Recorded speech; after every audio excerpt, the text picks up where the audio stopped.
Welcome to the Real Estate Syndication Show. Whether you are a seasoned investor or building a new real estate business, this is the show for you. Whitney Sewell talks to top experts in the business. Our goal is to help you master real estate syndication. And now your host, Whitney Sewell. This is your daily real estate syndication show. I'm your host, Whitney Sewell.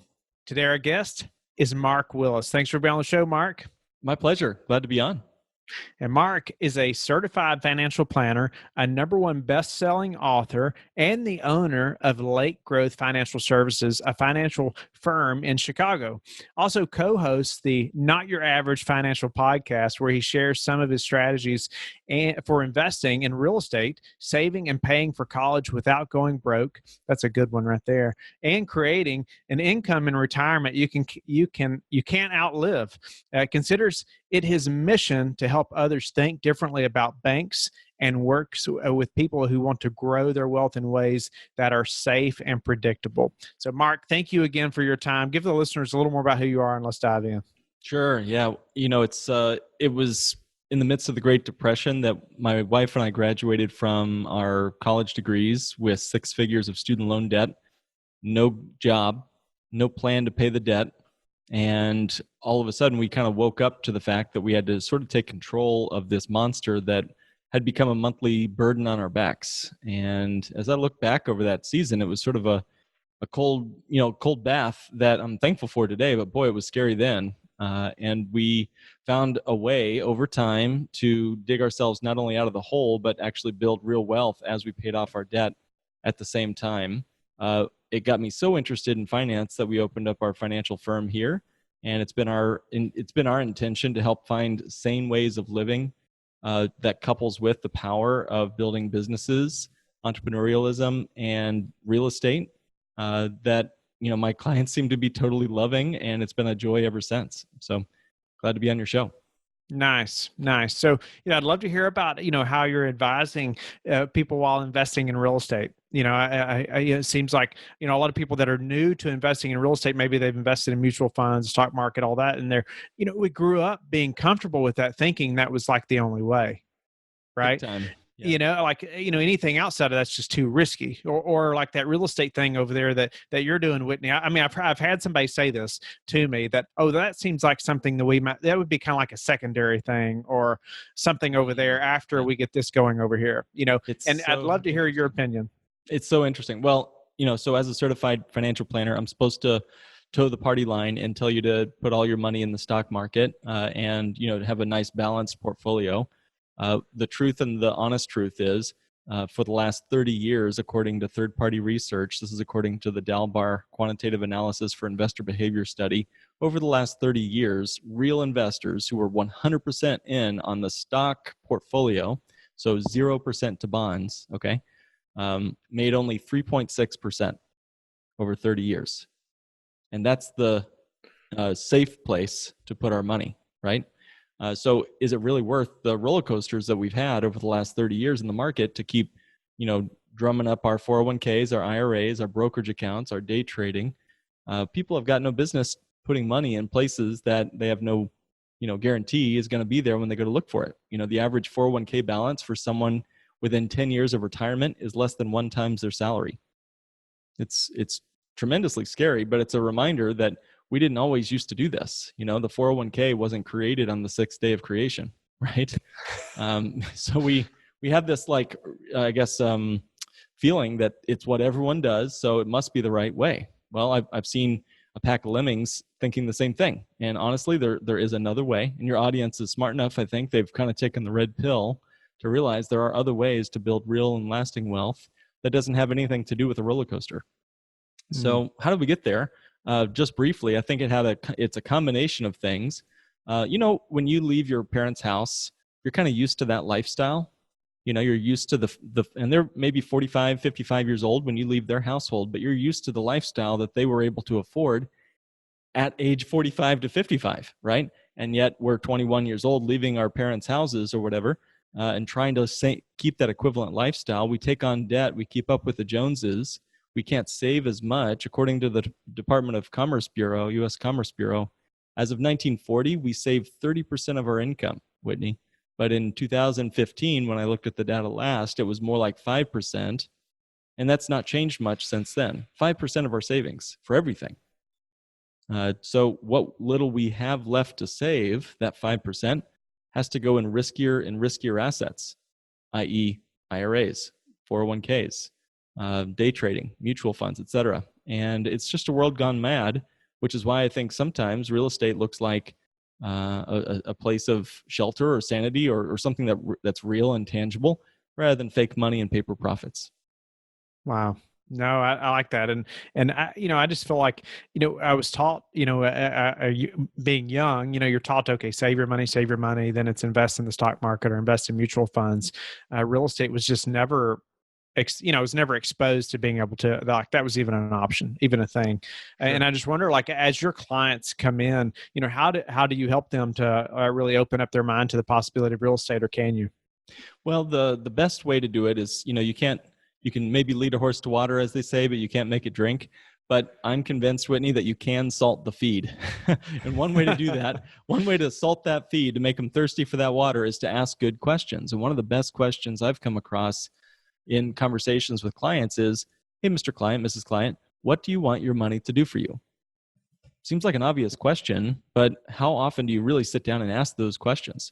What sort of characteristics, if you could paint with a magic wand, if you were Pope of money, Whitney, for the day, and you could just create a brand new financial vehicle, what sort of characteristics, what sort of attributes would you want it to have if you could design the perfect financial vehicle?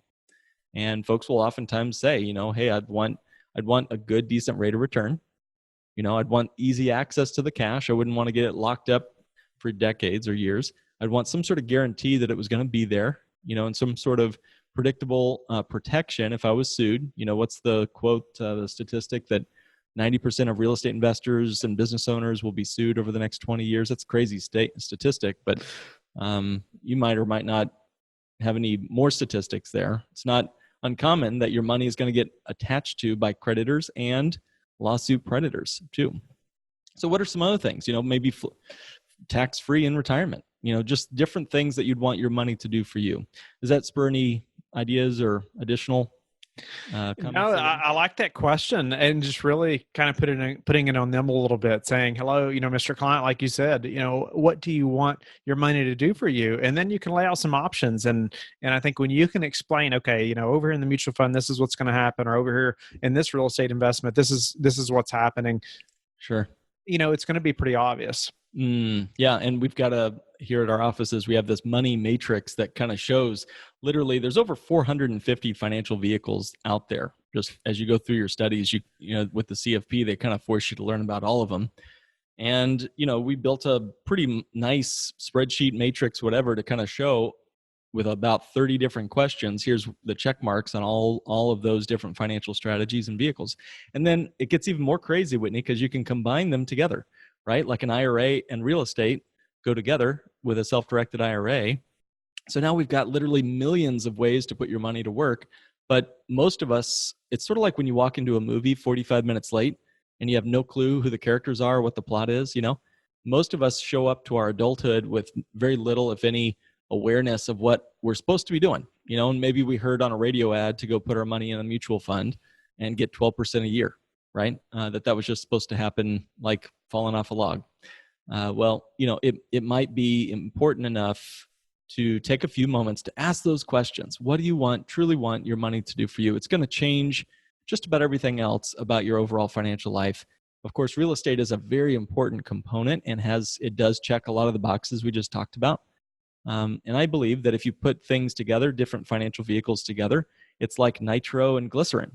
If you put the right financial vehicles together, you can create something even more explosive, even better than they would be maybe on their own. Yeah. So, I wonder though, when you have, or are there other questions that are like top of the list like that maybe we could use as well? Sure. Well, do you want this, do you want your money to be, for example,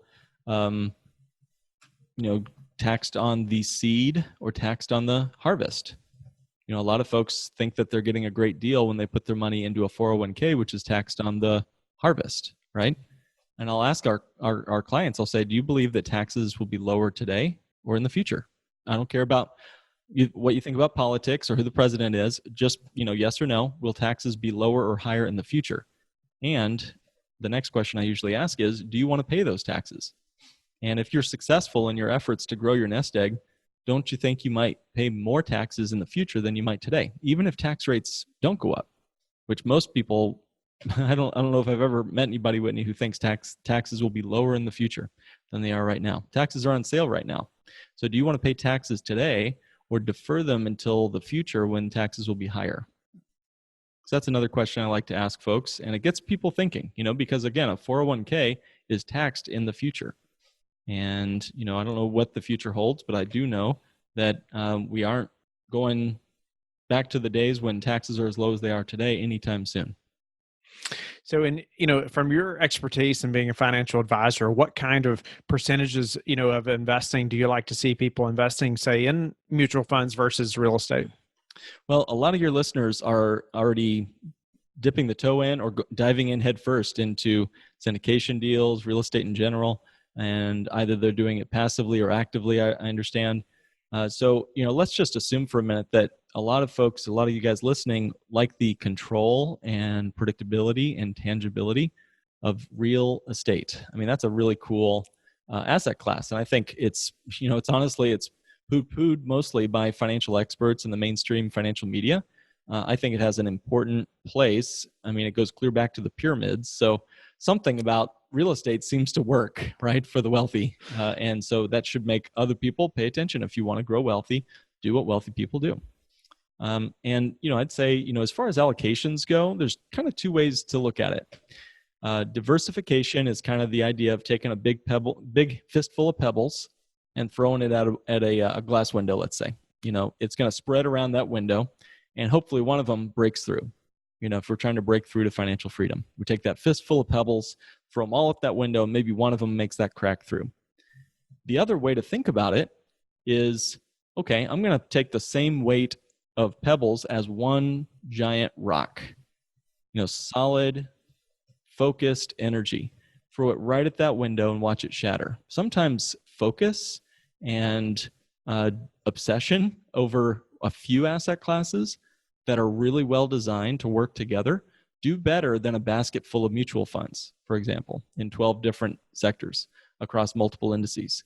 What is diversification? Well, Mark Cuban called it, insurance against ignorance, right? Well, if who was Andrew Carnegie, who'd be worth like $150 billion today, if he was alive today, he said, don't have your eggs in 12 different baskets, put them all in one basket, and then freaking watch that basket and get to know that basket really well.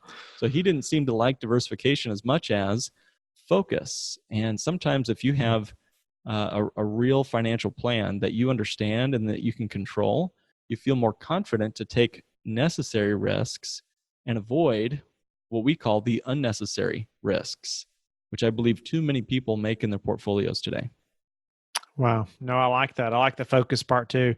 And while most people want to be diversified, but they may truly believe in real estate and be diversified across numerous deals or different asset classes or something like that. Mm-hmm. But even that, to some extent, I feel like I lose focus a little bit, or I don't understand different asset classes as well as I do multifamily, things like that. So I can relate to the Carnegie method there a little bit, but I've heard a lot of people say, well, I want this much in mutual funds and this much over here and this much doing this. But I can't keep track of all that, and I can't be an expert in all those things. Right. There's just no way.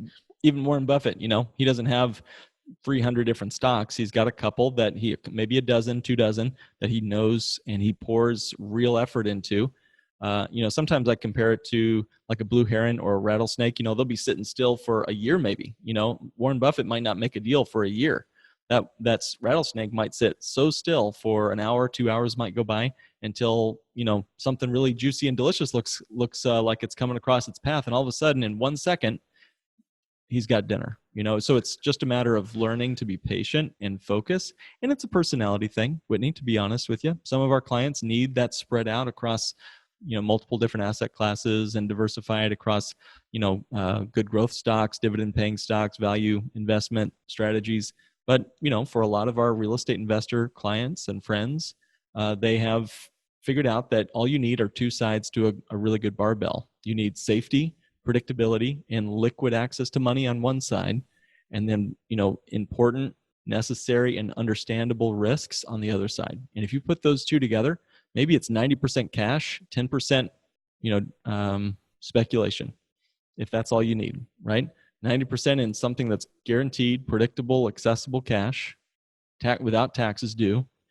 And over here, you've got a couple of really good real estate deals that just do great, or larks that you see as the next Facebook or whatever your investment is. Boy, you can have a lot of fun as long as you know what you're doing. And that's the important key, to pay attention. And I think, unfortunately, we've lost our attention on our money, and we've told some other money manager to do it for me. And those 4 words, do it for me, are the 4 most dangerous words in your financial vocabulary. And that would be what I would be doing if I got too diversified. Yes, sir. Me too. I would, yeah. Nobody's got a corner on truth, that's for sure. That's right. I know we just got a few minutes left, Mark, but you had mentioned that you graduated with 6 figures of debt, and then you learned how to build wealth. And I know there's people listening right now that are in those shoes, and I would love for you just to speak a couple things to them, and then we just got a couple questions before we have to end the interview. Sure. Okay. So, yes, it was on an emotional level. It was, felt like I'd married 2 women in college, my beautiful wife and Sally Mae. Sally Mae was requiring a payment every single month that we didn't always have. And so it did feel sort of like slavery, having $120,000 of student loan debt 10 years ago. So add to that inflation these days, that's even bigger. But we had a $900 a month payment. And we were just trying to do the Dave Ramsey thing of throwing all of our money at it, doing the snowball method. And we got about halfway through, and we kind of woke up one day. A mentor of ours kind of hit us upside the head and said, hey, maybe there's something better than being just debt-free. And he caused us to sort of stop and think. And he asked us the question, Mark, is it possible that Dave Ramsey could be wrong about something? And to me, that was like anathema. It was like heresy, like having Dave Ramsey was almost like the 5th gospel to me at that point. So that's sort of what got me looking for things that could help me become my own source of financing, actually buy back my debt from Sally Mae and her cronies, and become my own source of financing, literally become my own banker. And one by one, we started buying back our student loans. And it's been a dream ever since. Since then, we've been able to do the same with all of our debts. It's also helped us buy other capital purchases for my business. We've used it to invest in real estate. We've become the bank that we need for anything we need, right? In good times and bad, we have a big pool of liquid capital, contingency cash for opportunities and emergencies, of course. But we've used it, our strategy, our banking strategy, to go on vacations, to purchase vehicles. It'll help our daughter go to college someday if she wants to go to college. College is even a thing in 15 years. But for us, that was our pathway out, not just to be debt-free. We hear people go on Dave Ramsey's show and scream, I'm debt-free, like it's a big deal. But is it really a big deal to fight your way back just to get to the starting line of the race? Isn't there something more than just being debt-free? And so for us, that was a journey that we had to go on. With our short time today, maybe we have more conversations elsewhere and part 2s possibly, Whitney. But yeah, there's a power in learning to think like a banker rather than to think like a borrower. And that's exactly what we did. Now, I'd love to know more about that, Mark. And just a couple questions. I know we're low on time, but how do you prepare for this potential downturn that everybody's talking about? Yeah, well, all we know is that someday it could come. I was hearing the other day that Australia hasn't had a recession since 1991. Let that sink in for a minute, right? So who knows? No, I wouldn't have expected it would have lasted even this long here in the United States. So what am I doing? I'm piling up a bunch of liquid guaranteed opportunity capital that won't be contingent or won't be affected when the markets crash. There's a lot of good in real estate, but if you think about it, there's some risks too. When are you most likely going to need cash? Well, during a crisis, right? When are banks least likely going to give us that cash? During a crisis, right? Yeah. And when are we going to sell our properties for the lowest values? Well, same thing, during a crisis, right? Who is it? Mark Twain, who said, a banker is a fellow who lends you his umbrella when the sun shines, but wants it back as soon as it starts to rain. So what we're doing to prepare for the downturn whenever it comes is we're piling up big piles of cash. It's our war chest of liquid money that is going to be a lot of fun, sort of like that rattlesnake. Again, we're just waiting on the sidelines to make that move. And tell us the one thing that's contributed to your success. Oh man, it's my awesome team. It's my beautiful wife. It's the people around you. There's no way you can do something like this by yourself. So keep up the good work, build a good team, and have a lot of fun doing it. I used to think being an adult was boring, but actually it's sort of like a super fun game that you get to play with people you love to play with, and you get to have all sorts of great conversations and help people and serve people all along the way. Tell the listeners how they can get in touch with you. Our show is not your average financial podcast, but if you want to reach out to us directly, either me or one of my colleagues, go to growmorewealth.com. Growmorewealth.com has a little snippet about who we are, what we do, how to become your own source of financing, and it'll also have a form there to reach out to us. Thank you for listening to the Real Estate Syndication Show, brought to you by Life Bridge Capital. Life Bridge Capital works with investors nationwide to invest in real estate, while also donating 50% of its profits to assist parents who are committing to adoption. Life Bridge Capital, making a difference, one investor and one child at a time. Connect online at www.lifebridgecapital.com for free material and videos to further your success.